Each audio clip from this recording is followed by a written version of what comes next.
Assalamualaikum warahmatullahi wabarakatuh. Saya nama Edi Mulyadi, nomor induk mahasiswa 1240 20 10 20, mahasiswa Institut Agama Islam Al-Zaitun Indonesia, Fakultas Syariah, dengan prodi Hukum Tata Negara. Hari ini akan membahas tentang mata kuliah ilmu mantik, atau dengan saya beri judul memahami dasar-dasar ilmu logika dalam Islam. Mengapa ilmu mantik itu diperlukan dan memang penting? Maka tujuan mempelajari ilmu mantik adalah membedakan antara argumen yang salah dengan yang benar, antara argumen yang benar dengan yang salah. Tujuannya adalah seperti itu. Kedua, relevansi dalam kehidupan sehari-hari, studi agama dan filsafat. Kemudian sejarah singkat ilmu mantik. Akar sejarah ilmu mantik yaitu berasal dari logika ilmu Yunani kuno, yaitu dari Aristoteles, dan perkembangan di dunia Islam, di mana di sana para ilmuwan Islam seperti Al-Farabi, Ibnu Sina, dan Imam Al-Ghazali dan lain-lain sebagainya. Peran penting dalam pengembangan ilmu pengetahuan dan filsafat Islam. Kemudian Al-Farabi mengatakan bahwa ilmu mantik adalah penyempurnaan. Jadi posisi mantik adalah dianggap sebagai pintu masuk ke semua ilmu pengetahuan. Jadi tanpa mantik, manusia tidak dapat membedakan antara kebenaran dan kesalahan. Definisi ilmu mantik. Ilmu mantik adalah yang mempelajari aturan pemikiran agar dapat berpikir dengan benar dan baik dan membangun argumentasi maupun menilai argumen orang lain.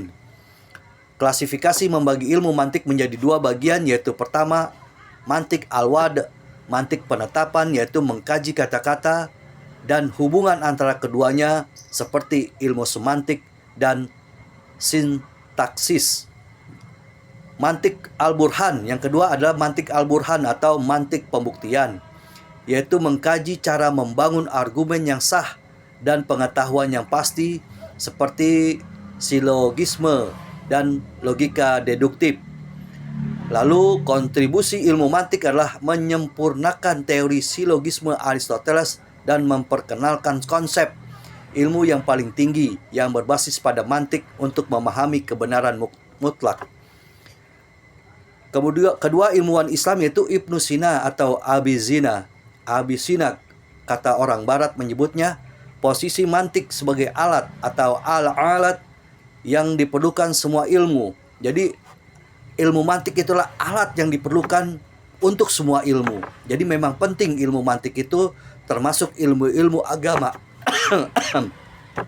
Ia menekankan bahwa mantik tidak terikat pada suatu ajaran agama apapun atau ajaran tertentu, melainkan mantik itulah universal. Definisi ilmu yang mempelajari cara memikir yang benar agar dapat mencapai pengetahuan yang pasti dengan memisahkan yang sah, yang benar, dan yang tidak sah atau batil. Klasifikasi membagi mantik menjadi 4 cabang. Yang pertama adalah ilmu kata, al-lafaz. Kedua, ilmu makna, al-makna, dan ilmu silogisme, al-qiyas. Yang keempat, ilmu pembuktian atau al-burhan. Kontribusi pengembangan tentang teori pembagian a priori, yaitu pengetahuan yang ada sebelum pengalaman dan membedakan antara pengetahuan yang pasti dan kepercayaan yang mungkin melalui mantik. Jadi ia juga menerapkan mantik dalam pemikiran filsafat dan kedokteran. Yang kedua adalah Imam Al-Ghazali atau Imam Al-Haramain. Ketiga, Al-Ghazali. Posisi mantik awalnya skeptis terhadap mantik filsuf, tetapi kemudian mengakui manfaatnya sebagai alat untuk mempertahankan ajaran agama dan melawan kesalahan pemikiran. Jadi tujuan mantik itu adalah, kata Imam Al-Ghazali, mempertahankan ajaran agama dan melawan kesalahan dalam berpikir. Karena banyak orang yang pemikirannya menjadi tidak salah gitu.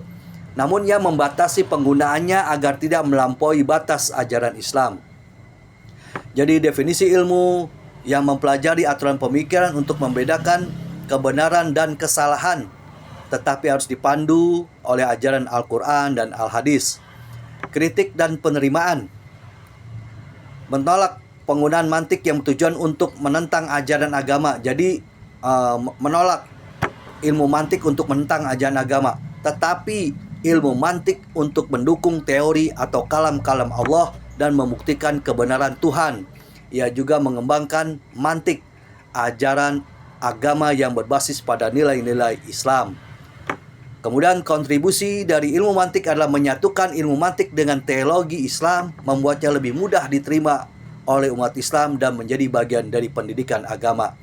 Demikian, terima kasih. Haza wallahu yar'ana wa ifajona walhamdulillahirabbil alamin. Merdeka.